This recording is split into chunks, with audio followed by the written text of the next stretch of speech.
কত কষ্ট হয়েছে। আর এই বদমাহিসেরা, এই 7 জন বদমাহিস যারা এই কাজটা করেছে, আল্লাহ রসুল সিজদায় পড়ে আছেন, মাথা চাটতে পারে না। আর এরা ওয়ায়াদহাকু ওয়ায়ামিলু ইলাইহিম ওয়ায়াদহাকুন, এক অপরের মধ্যে নবীর কষ্ট দেখে এরা হাসতে হাসতে এক অপরের মধ্যে ঝুঁকে পড়ছে, লুটিয়ে পড়ছে। ওয়ান নাবিয়্যু সাজিদুন লা ইয়ারফাউ রাসাহু, নবী সিজদায় পড়ে আছে, মাথাটা চাটতে পারে না। আচ্ছা বলুন কত কষ্ট হয়েছিল, কত কষ্ট হয়েছে। থামতে না পেরে যা ইনতালাকা ইলা ফাতেমা মুনতালিকুন, একটা জানেওয়ালা একজন অপরিচিত কে বলেছে, আব্দুল্লাহ ইবনে মাসউদ বলছেন, আমি তাদের দৃশ্য আমি দেখছি, কিন্তু আমার ক্ষমতা নাই যে আমি একজন পুরুষ, ওরা 7 জনা, আমি যদি এটা সরাতে যাই তারা আমার উপরে আক্রমণ করবে। আমি একজনকে দেখতে পেলাম, আর দেখার পরে বললাম যাও যাও ফাতেমার কাছে যাও, বেটির কাছে গিয়ে বেটিকে গিয়ে বলো গা তোমার আব্বুজান মসজিদে বাইতুল্লাহতে সিজদায় পড়ে আছে, আর এই বদমাহিসের দলেরা উটের ভুঁড়ি তার পিঠের উপরে চাপিয়ে দিয়েছে, যাও যাও যাও যাও ফাতেমাকে ডেকে নিয়ে আসো গা।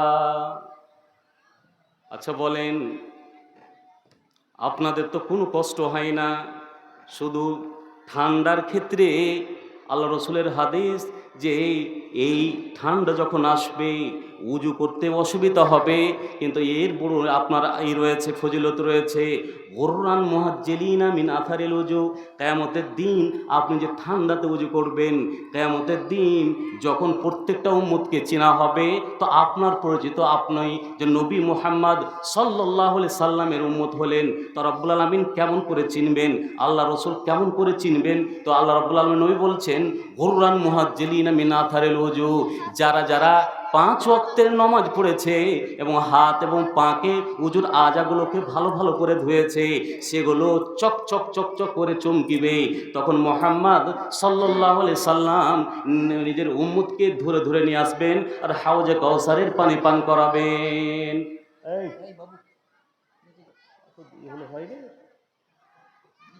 আচ্ছা ফাতেমার কাছে গেলেন, ফাতেমা কেউ, আরে বাবা তোমরা কেন আসছো, যাও কাউকে দিয়ে পাঠাও, যাও ওদিকে, ওই বাচ্চাগুলো যাও ওদিকে, সামনের দিকে যাও। বক্তব্য 20 মিনিট দিচ্ছ তো। আচ্ছা বলেন, কোন মেয়ে যদি বাপের কষ্ট শুনে যে তোর বাপকে, তোর পিতাকে অমুক জায়গাতে তাকে ধরে এই মতো করা হচ্ছে, কেমন লাগবে পিতার? বাপের কষ্ট শুনে ফাতেমা আর দেরি না করে তাড়াতাড়ি তাড়াতাড়ি তাড়াতাড়ি চলে এসেছে। আসার পরে তুরকম ইবারত রয়েছে, একটা ভুঁড়িকে ফাতারাহাতুহু, হাজরাতে ফাতেমা নিজের হাতে ভুঁড়িটাকে এই মতো করে হটিয়ে দিলেন, অন্য রয়তে রয়েছে সরিয়ে দিলেন, দেওয়ার পরে আল রসুল নামাজ থেকে ফারেগ হলেন। আচ্ছা বলুন তো, এই যে বদমাহিসিটা, এই যে বদমাহিসি, এত বড় বদমাহিস, সীমাহীন বদমাহিস নবীকে আর সহ্য করতে পারে?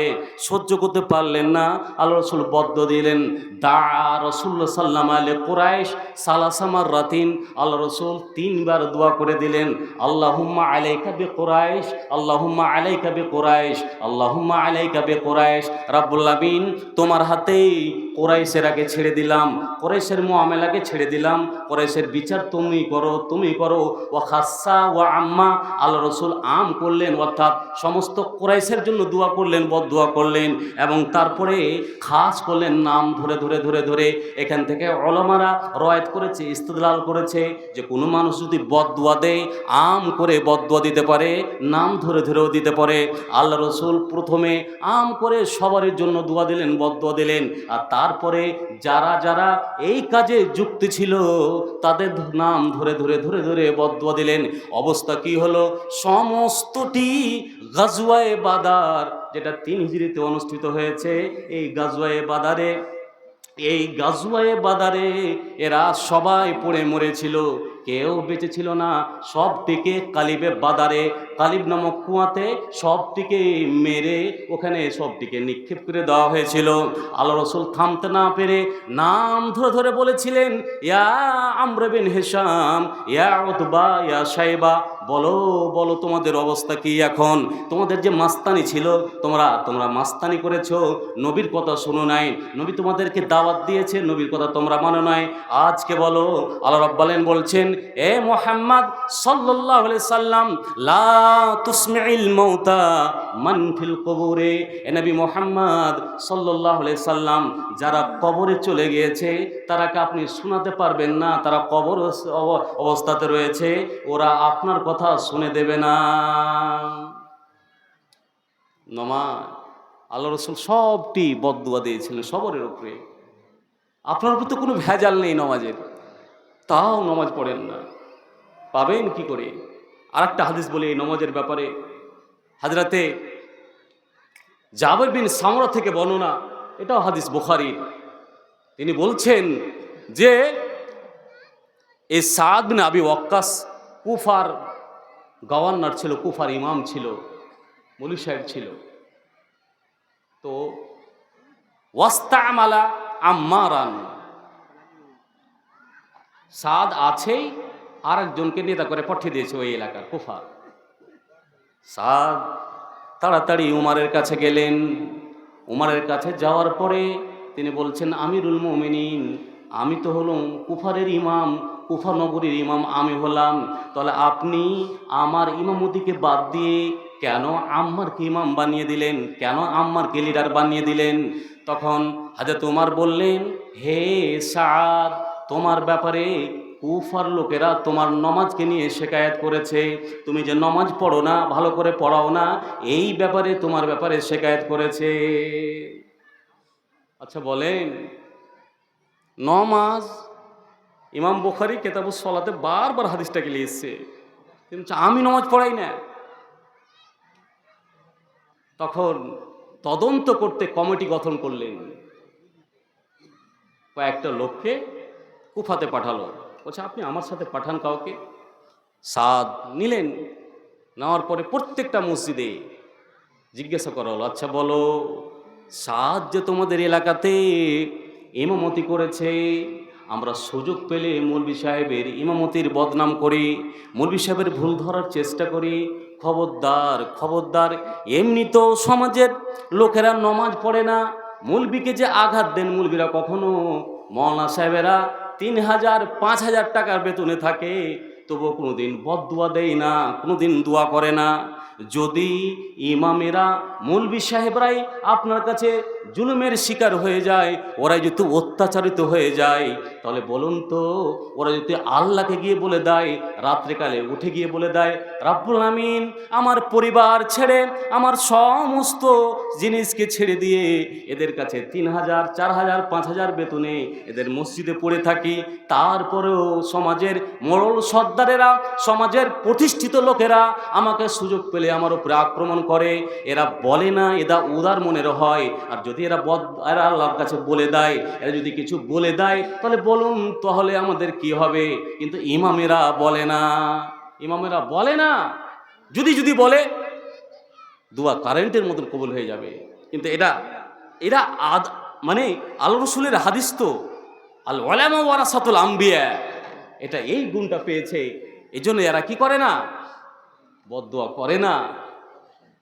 সমস্ত মসজিদে আসনাও আলাইহে খায়রান, প্রত্যেকটা মসজিদের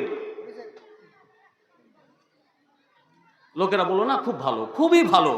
সাদ শুধু একটি মসজিদ ব্যতীত, একটি মসজিদ বানি আবাস, লোকটার নাম হলো ওসামিন কাতাদা। এই লোকটা শিকায়ত করে দিল যে, 3টা শিকায়ত করেছিল, 3টা। একটা শিকায়ত হলো যে লা ইয়াদুলু বিল কাজিয়া, ফায়সালা ঠিকভাবে করে না। এটা সমাজে যেটা হয়, তরফ টানাটানি হয়। দ্বিতীয়,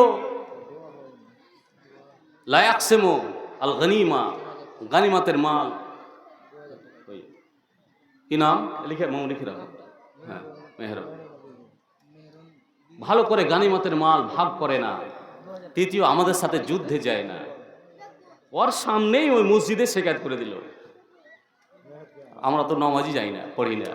আহা, যেমনি বলা সাদ ওখানে মাজলুম হয়ে গেলেন। কেন? যে এইগুলো সিফাত সাদের ছিল না।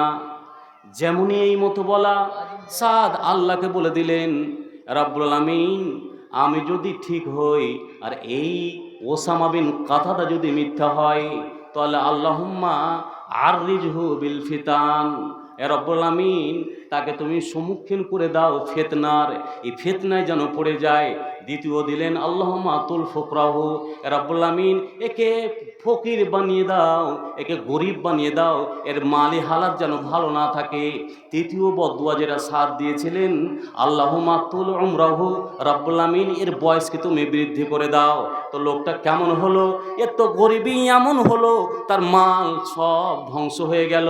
কোন দিক দিয়ে অর্থ এসেছিল, অর্থ চলে গেল। তারপরে এত বয়স হলো যে এই চামড়াগুলো, চোখের চামড়াগুলো ঝুলে গিয়ে চোখ ঢেকে গিয়েছিল। রাস্তায় কেউ কাউকে কাউকে দেখতে পেত না।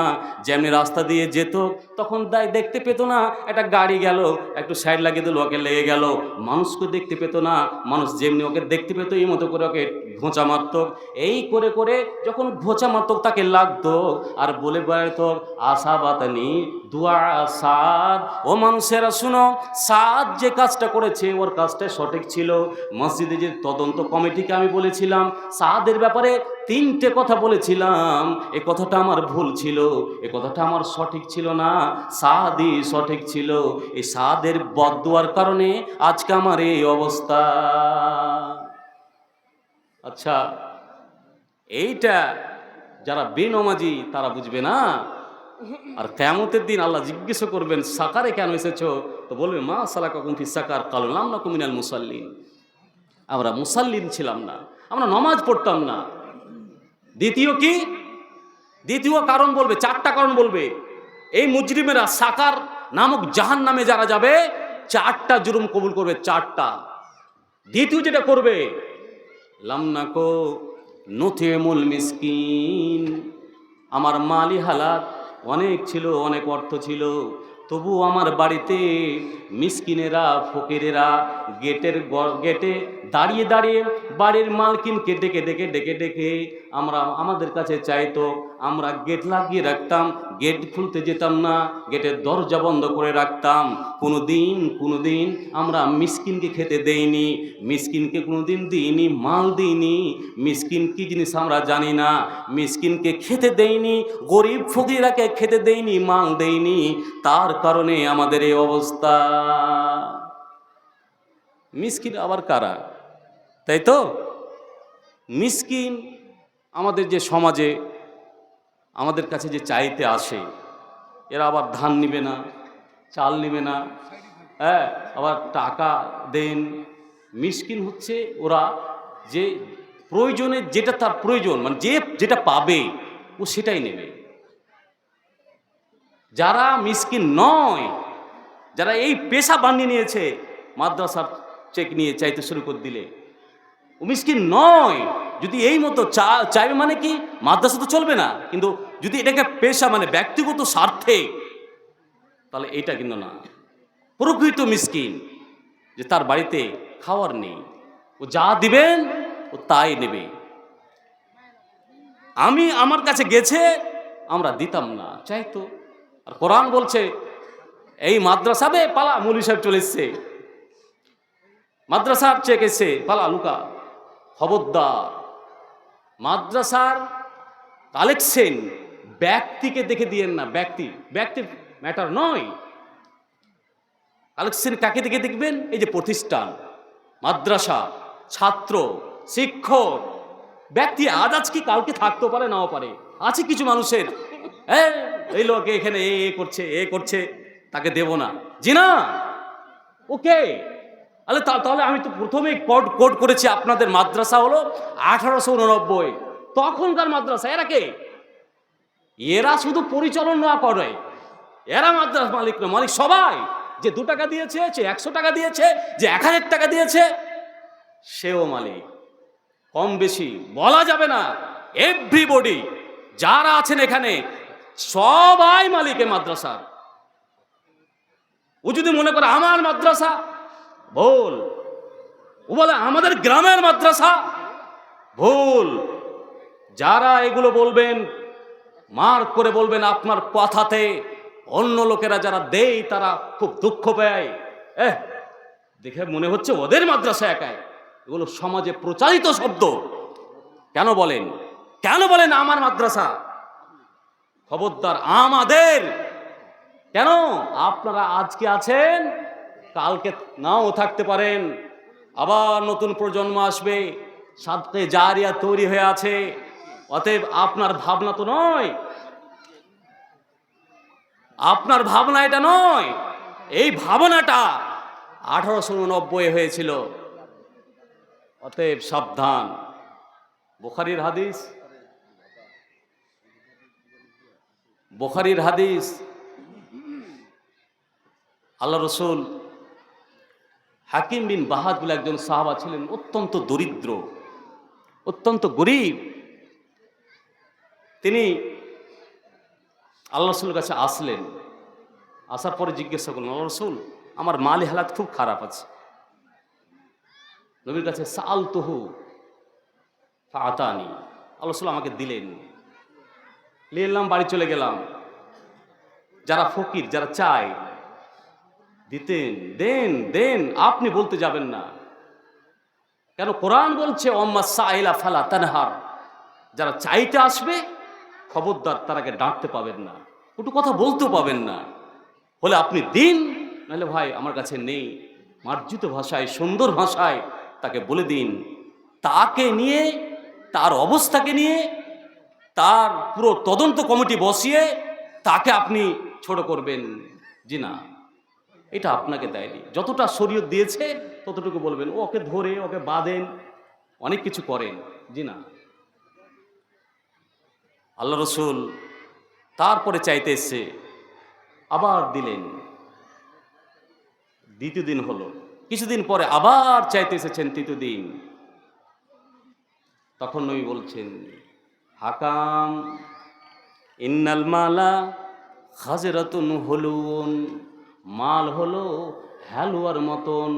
মানুষের হালুয়া যে মতো দেখতে গেলে জিহ্বাতে পানি চলে আসে, জীবনে মানুষের মাল নিয়ে জি ভরবে না, অর্থ কামিয়ে জি ভরবে না। অর্থ অর্থ অর্থ, কতদিন এরা অর্থ চায়, কতদিন চায়।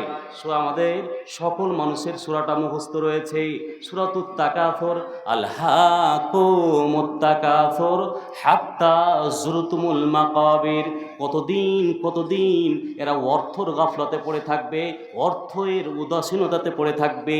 আর এটাই তারাকে হালাকাতে নিয়ে যাবে, এটাই তারাকে পথভ্রষ্টতে নিয়ে যাবে। কতদিন কতদিন তো রব্বুল আলামিন বলছেন, হাত্তা যুরতুমুল মাকাবির, যতদিন এ লোকগুলো কবরে না পৌঁছাবে ততদিন পর্যন্ত এরা মাল মাল মাল মাল করবে, মাল ইনকাম করে এদের জি ভরবে না, জি ভরবে না। খালি মাল যেদিক দিয়ে আসবে। আল্লাহ রসুল বললেন, এ হাকিম, তুমি যদি মাল চাইতে আসছো বাবা, ঠিক আছে, কিন্তু যেটা তুমি তোমার হাতের কষ্টের দ্বারা ইনকাম করবে, বরেকাল্লাহু, ওতে তোমার বরকত দেবে। আর এই যে মাল, যে মালটা তোমার ফ্রিতে চলে আসবে, এমনি যে মালটা তুমি ইনকাম করবে, এ মাল তোমাদের জীবনে তোমার জি ভরবে না। তুমি শুধু বলবে ফ্রিতে আসতে চাই, ফ্রিতে আসতে চাই, তুমি কোনো কর্ম করতে যাবে না, চেষ্টা করবে না, ফ্রির পিছনে ছুটবে। এজন্য তুমি মালকে আর চাইতে আসো না। যেমনি এ কথা বলা, হাকিম বিন বাহাজ কসম খেয়ে নিলেন আর বললেন, আল্লাহ রসুল, যদি মাল বিনা ইনকাম করাতে, বিনা পরিশ্রমে এই মতো যদি লোভনীয় হয়ে যায়, আমি কসম খেয়ে নিলাম যে আমি দুনিয়া ছেড়ে চলে যাব, তবুও এই মালকে আমি আর চাইতে যাব না, মাল আমি আর চাইব না। মাল আর নিত না। মাল যে কসম খেয়ে নিলেন, প্রয়োজন রয়েছে, খাওয়ার নেই বাড়িতে। আল্লাহ রাসূলের যুগ শেষ হয়ে গেল। আবু বকর হাকিম বিন বাহাজকে ডেকে পাঠালেন আর বললেন, হাকিম, তোমার প্রয়োজন রয়েছে, তুমি গরিব মানুষ, তোমার বাড়িতে খাবার নেই, তোমার প্রয়োজন রয়েছে সরকারি মাল যে আছে এ মালগুলো তুমি নিয়ে যাও। হযরতে হাকিম বিন বাহাজ বলেছিলেন, না না না না, আমি নবী বেঁচে থাকতে নবীর সাথে ওয়াদা করেছি মাল নেব না, নেব না তো নেব না, আমি আর নেব না। বুখারীর শেষ অংশে রয়েছে হযরতে উমরের যুগে উমর রাদিয়াল্লাহু তাআলা আনহু এই হাকিম বিন বাহাজকে ডেকে পাঠিয়েছিলেন, আর পাঠার পরে তার সামনে গানিমতের মাল, সরকারি মালগুলো তার সামনে রাখা হয়েছিল, আর বলা হয়েছিল, হাকিম বিন বাহাজ, এই যে মাল রয়েছে বাবা, তুমি মালগুলো নিয়ে যাও এবং তোমার সংসার চালাও গা। হাকিম বিন বাহাজ বলেছিল, না না, আমি যদি না খেয়েও মরেও যাই তাহলে আমি চাইতে যাব না, যে আমার সংসারকে আমার প্রয়োজন মেটাতে যাব না, আমি নেব না। নাইনি, প্রয়োজন রয়েছে তাও নাইনি। তখন হযরত উমর রাদিয়াল্লাহু তাআলা আনহু যত মুসলমান ছিলেন সমস্ত মুসলমানকে সম্বোধন করে বলছেন, ও মুসলমান ভাইরা, তোমরা সাক্ষী থেকে যাও, কিয়ামতের দিন এ হাকিম বিন বাহাজ যেন আমাদের ব্যাপারে নালিশ করতে না পারে। মানে কি হলো, ও বাপজানেরা, ভাইরা আমার, আপনি টাকাওয়ালা, আপনার জাকাতের টাকা বের হবে, আপনি বুঝতে পারেন না, আপনাকে বলছি, যারা 50,000 টাকার মালিক, বৎসর শেষ হয়ে গিয়েছে, 50,000 কাছাকাছি পৌঁছে গিয়েছে, তারপরে যে টাকাগুলো আছে, এই 50,000 টাকা যদি অবশিষ্ট থেকে যায়, খরচ করার পরে আর হাউলুল হাউল হয়ে যায়, বৎসর যদি লেগে যায়, জাকাত আপনার উপরে ফরজ হয়ে গিয়েছে, 1025 টাকা আপনাকে জাকাত লেগে যাবে। হযরতে উমর বললেন, ও মুসলমানেরা, তোমরা সাক্ষী থেকে যাও, এই যে হাকিম বিন বাহাজ যেন কিয়ামতের দিন বলতে না পারে রব্বুল আমিন উমর খলিফাতে ছিল, উমর নেতা এতে ছিল, সমস্ত মুসলমানের মালিকানাতে ছিল। আপনাদের এই সমাজের যারা মালিকানাতে আছেন, প্রধান থেকে নিয়ে মেম্বার, যাবতীয় সরকারি থেকে নিয়ে বেসরকারি যারা অর্থের জায়গাতে রয়েছেন, যারা গরিব মানুষকে, দরিদ্র মানুষকে সাহায্য করতে পারবেন, তাদেরকে বলছে, শুনে নিন ভালো করে, কিয়ামতের দিন গরিবের মাল যদি কিঞ্চিত পরিমাণ, ফকিরের মাল যদি কিঞ্চিত পরিমাণ, মিসকিনের মাল যদি কিঞ্চিত পরিমাণ যদি আপনি মেরে নেন, না দিয়ে থাকেন, কিয়ামতের দিন ওর মাল নয়। তাও উমর বলছেন, সমস্ত মুসলমানেরাকে সাক্ষী রেখে বলছেন, ও মুসলমান ভাইরা, তোমরা সাক্ষী থেকে যাও। হাকিম বিন বাহাজকে আমরা ডেকেছিলাম, ডাকার পরে সরকারের কোষাগার থেকে তাকে অর্থ দিতে চেয়েছিলাম, কিন্তু হাকিম বিন বাহাজ লাইনি, এটা নেইনি। কিয়ামতের দিন আমাদের বিরুদ্ধে যদি ও সাক্ষী দিয়ে দেয়, তো তোমরাই সাক্ষী থাকলে তোমরাই সাক্ষী দেবে। আল্লাহ রাব্বুল আলামিন জিজ্ঞাসা করবেন, মা সালাকাকুম ফি সাকার, সাকার নামক এত কষ্টদায়ক জাহান্নামে কেন এসেছো? তখন এই সমস্ত লোকেরা বলবে, লাম নাকু নুতিমুল মিসকিন, আমরা মিসকিনকে খেতে দিতাম না। মনে রাখুন, মিসকিনকে যারা দেন না, ফকিরকে যারা দেন না, মা এবং বোন, এটা আপনাদের হাতে। বা বাড়ির মালিক তো বাড়িতে থাকে না, থাকে কে? আপনারা। তারা গেট খুলছি, থাম না গে, অন্য বাড়ি থেকে আয়, মানে দিবেন না তার জন্য। আহা, এটা আপনারা করেন, এটা যেন না হয়। আপনারা তো দিবেন, আবার কি কি দিচ্ছেন? চাল দিবেন, তো নিজেরটা তো দিবেন না। দিবেন কোনটা? সরকার, ডিলারের মাল, ডিলারের চাল, এটাই তো দেন। তারপরে এত বাহানা, এত কৌশল কেন? এটার কারণে আপনাকে জাহান্নামে যেতে হবে। তৃতীয় কি?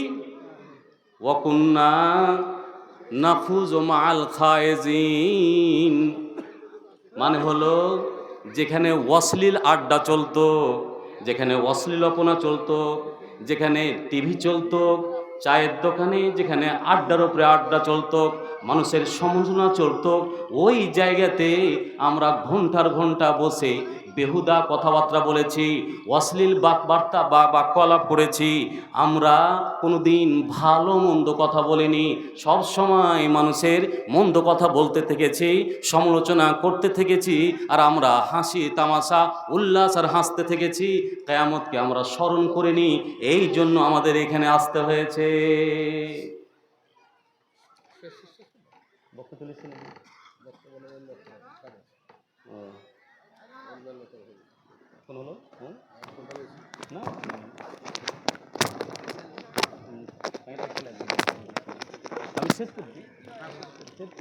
আচ্ছা, তো এখানে একটা হাদিস ছিল সহিহ হাদিস বুখারী থেকে। তো অনেক বক্তা আছে, কথা হলো এইটা। তো যাক, অকুন্না নাফুজু মাইল খায়েজিন, আমরা বসে বসে যেখানে সেখানে বসে থেকে কাটিয়ে দিই এবং অশ্লীল কথা বলি। এই জন্য আমাদের এই জাহান্নামে আসতে হয়েছে। চতুর্থ, অনুকাদ্দেব বিয়াউমিদ্দিন, আমরা বসে এই দুনিয়াতে মেতে গিয়েছিলাম, আখিরাত বলে ভুলে গিয়েছিলাম, কিয়ামতকে অস্বীকার করে বসেছি। যারা বসতে বসতে বসতে বসতে যারা সোশ্যালিজম নিয়ে পড়েন, সোশ্যালের কাজ করেন, সোশ্যাল অ্যাক্টিভিটি, যারা কমিউনিস্ট, আমি বলছি না পার্টি, কিন্তু আমি এটা বাস্তবটা বুঝিয়েছি যে তারা পুনরুত্থান, মৃত্যুর পরে যে তারাকে উঠতে হবে, তারা এটাকে মনেই করে না। এরা আল্লাহর কাছে কিন্তু ধরা পড়ে যাবেন। যারা মৃত্যুর পরে উঠাটাকে অস্বীকার করেন তাদের কথা বলছি। ওয়া নুকাদ্দিবু বিয়াউমিদ্দিন হাত্তা জাআনাল ইয়াকিন, এই করতে করতে করতে করতে আমরা, আমাদের মৃত্যুর সময় চলে এসেছে, আমরা মরে গেছি, সময় পাইনি, বুঝার সময় পাইনি। মা এবং বোন, আপনাদেরও বলি, হাদিস সাহি আব্দুর রহমান বিন আওফ থেকে বর্ণনা, তিনি বলছেন যে আপনারা 4টা যদি কাজ করেন জান্নাত যাবেন। আপনারা অশ্লীল ওই মেয়েদের সমালোচনা, গীবত, বাড়িতে বসে বসে কি হলো ওগুলো আর আপনারা করিয়েন না, 4টা কাজ করিয়েন। আল্লাহ রাসূল বলছেন, আলমারা এদা সল্লাত খামসাহা, নারীরা যদি 5 ওয়াক্তের নামাজ পড়ে, ওয়াসামাত শাহরাহা, রমজান মাসের যদি রোজা রাখে, ওয়াতাত বালাহা, আর স্বামীর যদি অনুসরণ করে চলে, স্বামীর কথা মতো চলে, ওয়া আহসানাত ফারজাহা, আর তার ইজ্জতকে যদি রক্ষা করে, পরপুরুষ থেকে যদি নিজেকে বাঁচায়, তাহলে এই নারীরাকে বলা হবে কিলা উদখিলিল জান্নাতা হাইসু মিন শি'তে, তুমি জান্নাতে প্রবেশ করো যেখান দিয়ে চাইবে সেখান দিয়ে। এখান থেকে আমি শেষ করছি, আপনারা চেষ্টা করুন আর প্রত্যেকটা মানুষকে যেন আল্লাহ রাব্বুল আলামিন এই সাকার নামক জাহান্নাম থেকে পরিত্রাণ দেন এবং মুক্ত করেন। সকলেই বলি আল্লাহুম্মা আমিন। আসসালামু আলাইকুম ওয়া রাহমাতুল্লাহ।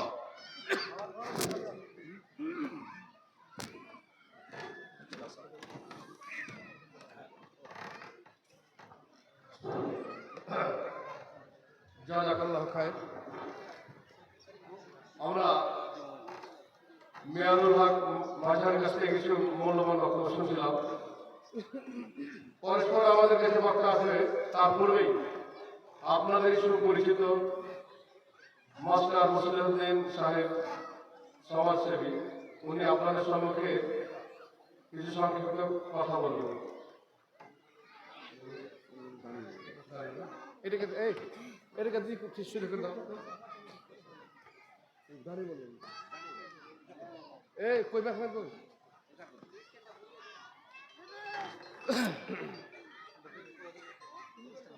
সালাম আলাইকুম। কত দূরে? পিন্ডলতলা থেকে একটি কোরআন। মাদ্রাসার ভিতরে জায়গা আছে তো অনেক। হ্যাঁ, নিয়ে যাওয়ার গেট দিয়ে আপনি ঢুকে দেন বাড়ি, ঢুকে দেন।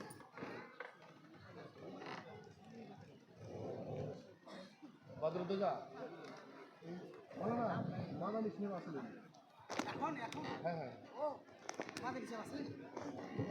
ওই যে গাড়িতে ভিতরে ঢুকে গেছে, ওখানে ওখানে ঢুকে।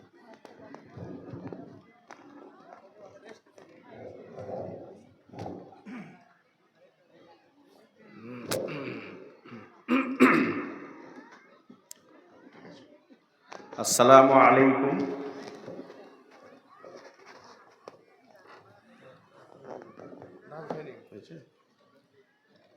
নাহমাদুহু ওয়া নুসাল্লি আলা রাসূলিহিল কারীম। अम्मा बाद फ़ाऊज़ु बिल्लाहि मिनश शैतानिर रजीम बिस्मिल्लाहिर रहमानिर रहीम फ़इन्ना खैरल हदीस किताबुल्लाह व खैरल हदी हदी मुहम्मदिन सल्लल्लाहु अलैहि वसल्लम व शर्रल उमुरि मुहदसतुहा व कुल्लु मुहदसतिन बिदअ व कुल्लु बिदअतिन जलाला। ছোট্ট দু লাইনের একটা গাজাল দিয়ে শুরু করছি। আমার কিছু গুরুত্বপূর্ণ কথা আছে, আমি ছোট্ট দু লাইনের একটা গাজাল দিয়ে শুরু করছি। আমি ফুল নহি নহি কলি, তবু মনটাই আমার ফুল হয়ে যায়।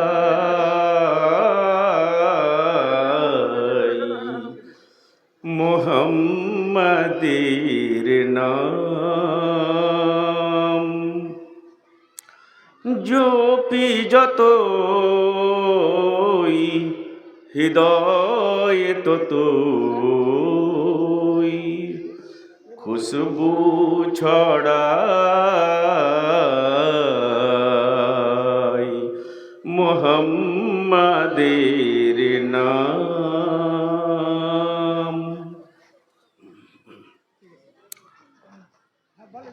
আমি এই এলাকারই ছেলে এবং বাটনা মাদ্রাসারই ছোটতে ছাত্র ছিলাম, পড়াশোনা করেছি। আমার যেহেতু আমি মাদ্রাসার ছাত্র ছিলাম প্রথম জীবনে, মাদ্রাসাকে নিয়েই কোথাও সুযোগ পেলে আমি মাদ্রাসাকে নিয়েই বক্তব্য রাখার চেষ্টা করি। আমি যেদিন হেডমাস্টার হিসাবে জয়েন করেছিলাম থাহাঘাটি হাই মাদ্রাসায়, সেদিন আমার বক্তব্যে হেডমাস্টারের কাজ মানে ফাংশনটা কি, সেদিন কিন্তু আমার বক্তব্যের অর্ধেকের বেশি অংশ জুড়েই মাদ্রাসাটা ছিল। আর আমি হাই স্কুলের হেডমাস্টারও হয়েছিলাম, আমি জয়েন করিনি। মাদ্রাসারও বেশ কয়েকবার হেডমাস্টার হয়েছিলাম, জয়েন করিনি। আমি শেষে মাদ্রাসাটাকেই বেছে নিয়েছিলাম। আমি হাই স্কুলে চাকরি করতাম, কিন্তু আমি হেডমাস্টার হিসেবে মাদ্রাসাকেই বেছে নিয়েছিলাম। কিছু আমার এজেন্ডা ছিল, সেই এজেন্ডাগুলো আমি অনেকটা কাজে লাগাতে পেরেছি, যেটা আমি হাই স্কুলে পারতাম না। নাম্বার 1, আমি আমার মাদ্রাসাতে জয়েন করে 1 বছর পরেই একটা জায়গা পড়েছিল ফাঁকা, মাদ্রাসা অ্যাটাচ। জিজ্ঞেস করলাম জায়গাটা কেন ফাঁকা পড়ে আছে, বলছে এখানে মসজিদ করার জন্য রেখেছিলাম, তো আমরা করিনি। আমার মাদ্রাসাটা হচ্ছে একদম পুরোপুরি বাঙাল এলাকায়। জায়গাটার প্রতি আমার নজর গেল। আমি 10-এ জয়েন করেছিলাম, 2010 সালে। আমি 2012 সালে একটা মসজিদ করে দিলাম। তারপরে 2016-17 সালের দিকে, আবার 18 সালের দিকে আবার গার্লস মাদ্রাসা করে দিয়েছি, গার্লস মসজিদ করে দিয়েছি। পশ্চিমবাংলায় 614টা মাদ্রাসা আছে। আমার মনে হয় না কোথাও একই মাদ্রাসায় একটা ছেলেদের জন্য মসজিদ, একটা মেয়েদের জন্য মসজিদ আছে। থাকতে পারে হয়তো, কিন্তু আমার জানা নেই। কিন্তু মালদা জেলার একটা ছোট্ট জায়গা চাঁচল অধীনস্থ থাহাঘাটি হাই মাদ্রাসায় 2টা মসজিদ আছে। আমি যে জন্য মাদ্রাসার হেডমাস্টার হয়েছিলাম, তার একটা কাজ আমি ওখানে করেছি, আরও অনেকগুলো কাজের মধ্যে। যাই হোক, একটা কথা হচ্ছে, আমাদের একটা ভুল ধারণা আছে মাদ্রাসা শিক্ষা মানে ছেলেপেলেকে দিয়ে পড়িয়ে কিচ্ছু হবে না, কাজে কাজে high school, convent school, English medium school, এইসব স্কুলে ছেলে মেয়ে ভর্তি করো। এটা ধারণা ভুল, মানে আমাদের ধারণাটা ভুল একদম।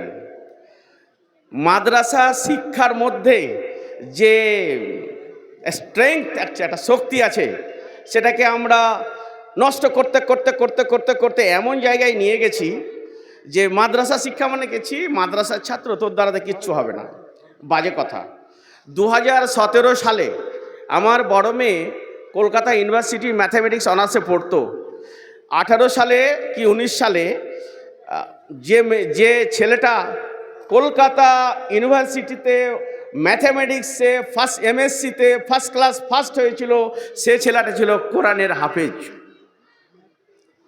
সে ছেলেটা একটা গরিব ঘরের ছেলে, যখন ও খুব অল্প বয়সে এবং অল্প দিনে কোরআন হিফজ করে ফেললো, তখন তার উপরে নজর পড়লো আলামিন মিশনের, জিডি চ্যারিটেবল সোসাইটি, এইসব সংস্থাগুলোর, এবং তাকে নিয়ে গিয়ে বাংলা শিক্ষা, জেনারেল শিক্ষা দিয়ে, বিজ্ঞানের প্রতি তার কোচিং দিয়ে, তাকে সায়েন্সে এইচএস হায়ার সেকেন্ডারি পাস করিয়ে সে ম্যাথামেটিক্স অনার্সে কলকাতা ইউনিভার্সিটিতে ভর্তি হয় এবং সেখান থেকে অনার্স এমএসসি করে এমএসসিতে সে ম্যাথামেটিক্সে ফার্স্ট ক্লাস ফার্স্ট হয়।